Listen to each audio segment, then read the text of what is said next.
தங்கமான ராசா சந்தோஷம் பார்க்கறது வந்திருக்கிறாங்க.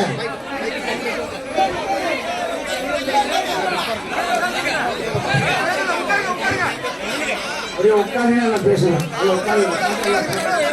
டிக்கெட் 150 ரூபா, பாப்கார்ன் 250 ரூபா. டிக்கெட் 300 ரூபா, சோளம் 100 ஸோ இதெல்லாம் புரிஞ்சு பாருங்க. இவ்வளவு பெரிய ஒரு வரவேற்பு பெற்றதுனால இந்த உடையாம்பி கிராமம் எல்லாருடைய உணவை புரிந்து கிடையாதுங்க. முதலாளியாளர்கள் கருணாராஜா அவர்களும் வைராஜாவும் நாளையிலிருந்து ஒரு டிக்கெட் 50 ரூபாய்க்கு உங்களுக்காக இந்த மக்களுக்காக பெண்கள் குடும்பம் வரக்கூடிய சாமானிய திரைப்படத்தை கண்டு வைப்பதற்காக அவர் நாளை முதல் 50 ரூபாய் டிக்கெட் எல்லா கிராமத்தையும் பார்த்து நீங்க பெருமை கட்டீங்கன்னா வெற்றி அளவுக்கு இதே இடத்துல வந்து அவங்க இதுக்கு நான் இந்த முறை கேட்கிற தம்பி உண்மையிலேயே பெரிய மனசு. இது போல தமிழகத்தில் அனைத்து திரையரங்க உரிமையாளர்களும் ஒரு குறிப்பிட்ட ஒரு 100 பேருக்கு டிக்கெட் 50 ரூபா கொடுத்தா 50 பெண்கள் தயாராக இருக்கிறாங்க.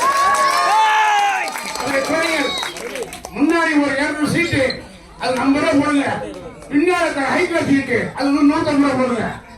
எல்லாத்தையும் ஒட்டுமொத்தம் யார் வாங்க முடியும்? திரையரங்களுக்கு குடும்பங்களையும் குழந்தைகளையும் பெண்களையும் வர வைக்கும் என்றால் தலைமைக்கு சொல்லுவாங்க. முந்தைய காலத்துல அந்த மாதிரி முன்னால் ஒரு 100 டிக்கெட்டு அண்ணனுடைய பெரிய மனுஷப்படி 50 ரூபா தர மாதிரி தமிழகம் முழுவதும் அனைத்து திரையரங்கிலும் ஏழை எளிய மக்களுக்காக இங்க தமிழ்நாட்டில் இருக்கிற ஒரே ஒரு பொதுவாக்கு என்ன? சினிமா பார்க்கணும். சினிமா வர முடியல, தேர்வு குறிப்பிட்ட காரணம் டிக்கெட் ரேட்.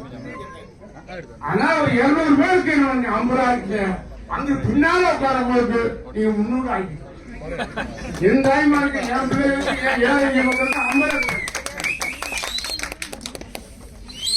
இது ரொம்ப நாள் ஆகணும் தேர்தலுக்கு.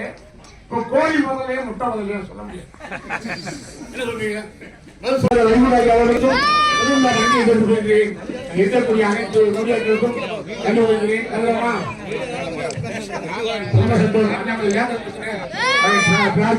போய் வர முடியல. வந்து நன்றி, வணக்கம்.